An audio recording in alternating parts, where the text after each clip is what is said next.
नमस्कार दोस्तों, मैं हूं दीप नारायण। आप सभी का स्वागत है दीप एकेडमी मैथ में। आज हम बात करने वाले हैं एरिया रिलेटेड टू सर्कल, जो क्लास टेंथ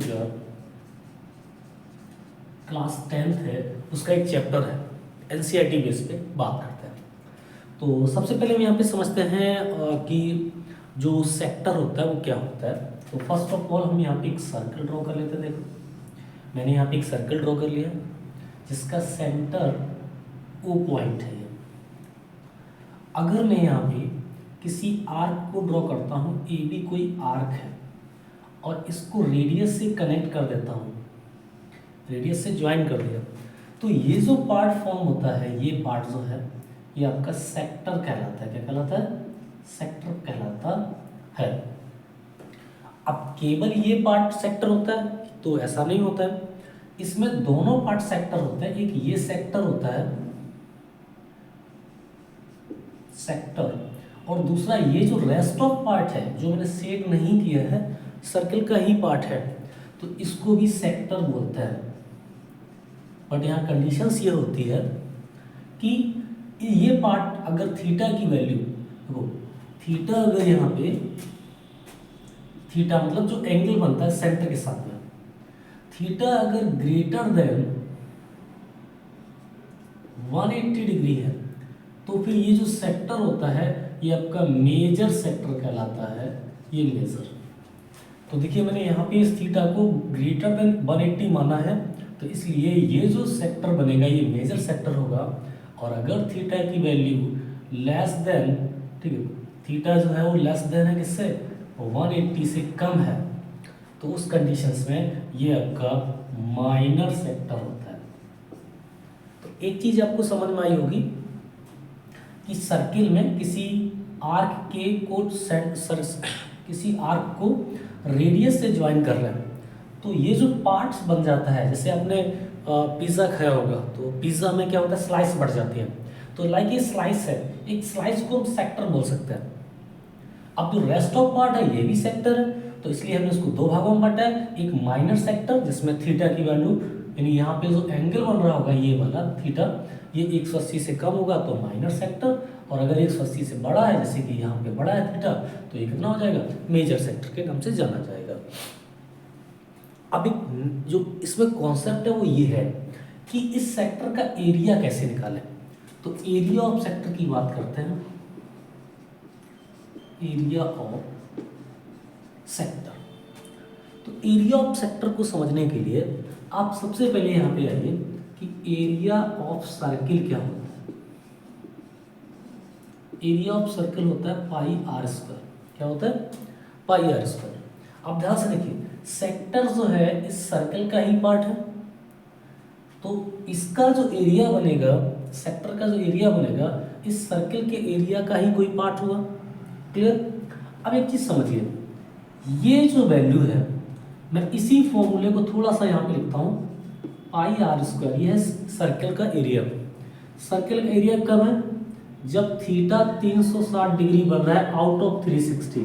मतलब हम इसको ऐसे भी लिख सकते हैं, तो देखना ध्यान से, 1 इंटू पाई आर स्क्वायर, इसको लिख सकते हैं। कोई चेंजमेंट आएगा? नहीं आएगा। अब मैं इसी को लिखूंगा 360 अपॉन 360 और डिग्री का साइन लगा लूंगा, पाई आर स्क्वायर। कोई चेंजमेंट आया? नहीं आया, क्योंकि इसकी वैल्यू 1 होती है। आप समझिए, 1 होने का मतलब कि इस सर्किल के द्वारा सेंटर पर जो एंगल बनाया जाता है वो आपका 360 डिग्री का होता है। तो इसलिए मतलब कि 360 में 360 पार्ट का जो एरिया होता है वो ये होता है।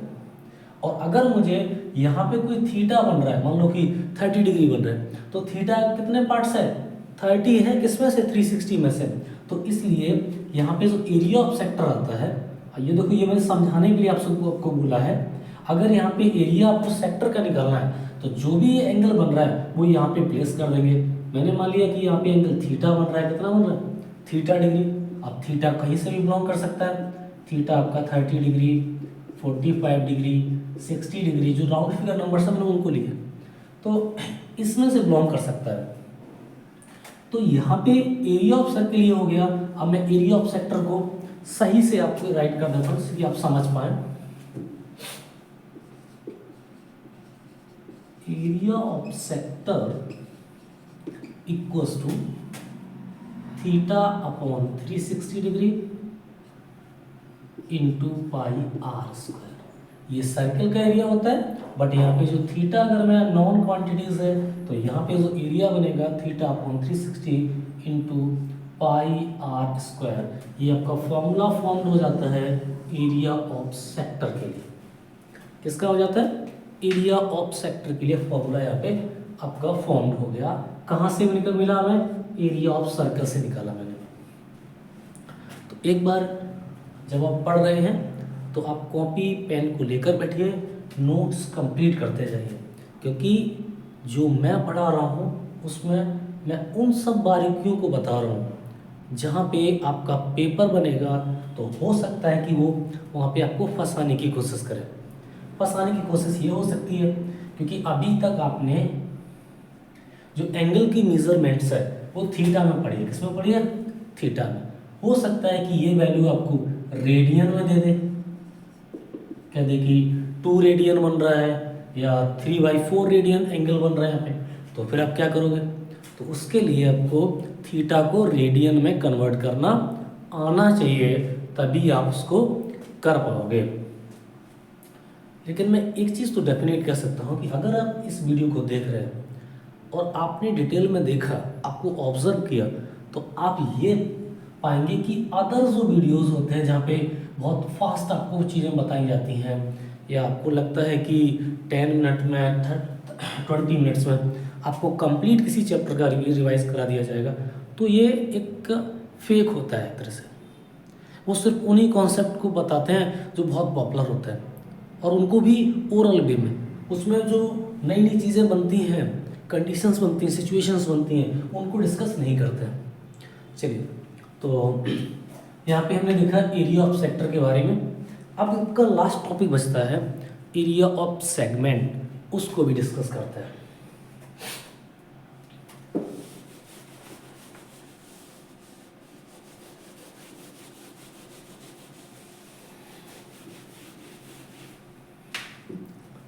चलिए, अभी हम डिस्कस करते हैं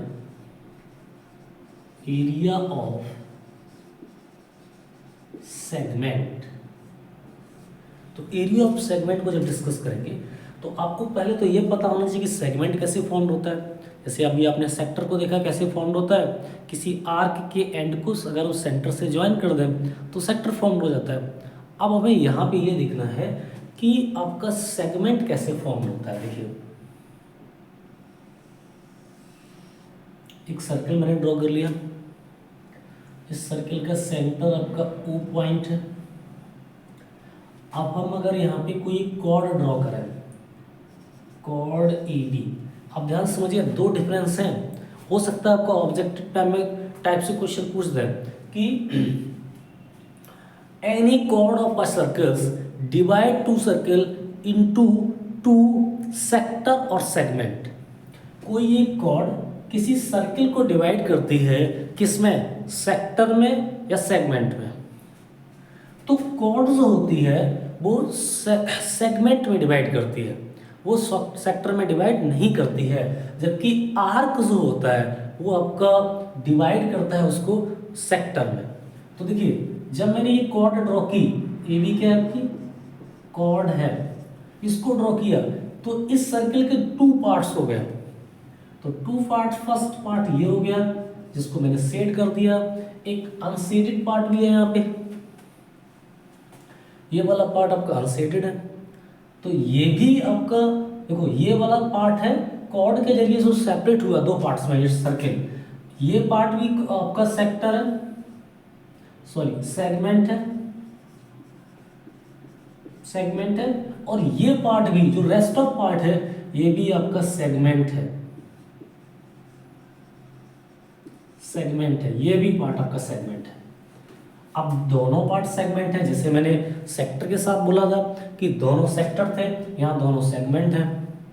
बट कंडीशंस ये है कि जिसमें थीटा छोटा होता है, यानी यहाँ पे ये जो अगर हाफ सर्कल से डायमीटर से कोई कॉर्ड छोटी है तो ये फॉर्म करती है माइनर को, माइनर सेगमेंट। और अगर ये ऊपर वाला पार्ट बड़ा है तो इसको ये फॉर्म करती है मेजर को। किसको करती है? एक माइनर सेगमेंट एक मेजर सेगमेंट पर दो में डिवाइड होता है। क्लियर हुआ होगा कि सेगमेंट क्या है। अब हम बात करते हैं एरिया को। तो एरिया को समझने से पहले हम पहले क्या करेंगे, यहाँ पे इसको ज्वाइन करेंगे। अब देखिए मुझे एरिया निकालना है शेडेड पार्ट का, तो शेडेड पार्ट का एरिया कैसे निकालोगे? देखो इससे पहले आप एक फॉर्मूला पढ़ चुके हो कि एरिया ऑफ सेक्टर क्या होता है। तो अब जब मैंने इसको ये ज्वाइन कर लिया तो ये पूरा पार्ट्स क्या बन गया, देखो ओ ए, यहाँ पे चाहो तो एक कोई पॉइंट ले लो D, O A D B, ये पूरा सेक्टर हुआ। तो अगर मुझे इस पार्ट का एरिया निकालना है, ये जो शेड पार्ट किया हमने, तो हम क्या करेंगे कि एरिया ऑफ सेक्टर निकालेंगे, ओ ए डी बी का एरिया निकालेंगे और उसमें से इस ट्रायंगल का माइनस कर देंगे। ट्रायंगल ए ओ बी का एरिया अगर माइनस कर देंगे तो यही पार्ट तो बचेगा। क्लियर? तो उसी चीज को समझाने की कोशिश करते हैं। तो सबसे पहले हम क्या करेंगे कि अगर हमें एरिया ऑफ सेगमेंट निकालना तो उसको फॉर्मूला कहाँ से बनेगा? देखो area of segment equals to, area of segment का फॉर्मूला क्या होगा? एरिया के लिए मैंने ए आर वर्ड लगा लिया, एरिया ऑफ सेक्टर या area of corresponding sector. Corresponding मतलब कि इस जो सेगमेंट बन रहा है इसका जो करस्पॉन्डिंग सेक्टर, ये वाला part, sector minus area of triangle, area of triangles. अब एरिया ऑफ सेक्टर का फॉर्मूला हम पढ़े थे, theta by 360 into pi r square, ये पढ़े थे। इसमें से माइनस किसको कर देना है? Theta upon 360 into pi r square minus area of triangle कर देंगे तो 1/2 base into height, base 1/2 base into height होता है। तो ये आपका फॉर्मूला फॉर्म हो जाएगा एरिया ऑफ सेगमेंट के लिए। किसके लिए? एरिया ऑफ सेगमेंट के लिए फॉर्मूला हो जाएगा कि theta upon 360 into pi r square minus 1/2 base into height. तो या फिर इसको ऐसे याद रखिए कि area of sector minus area of triangle जो होता है वो एरिया ऑफ सेगमेंट कहलाता है। तो इतना आपको क्लियर हुआ होगा।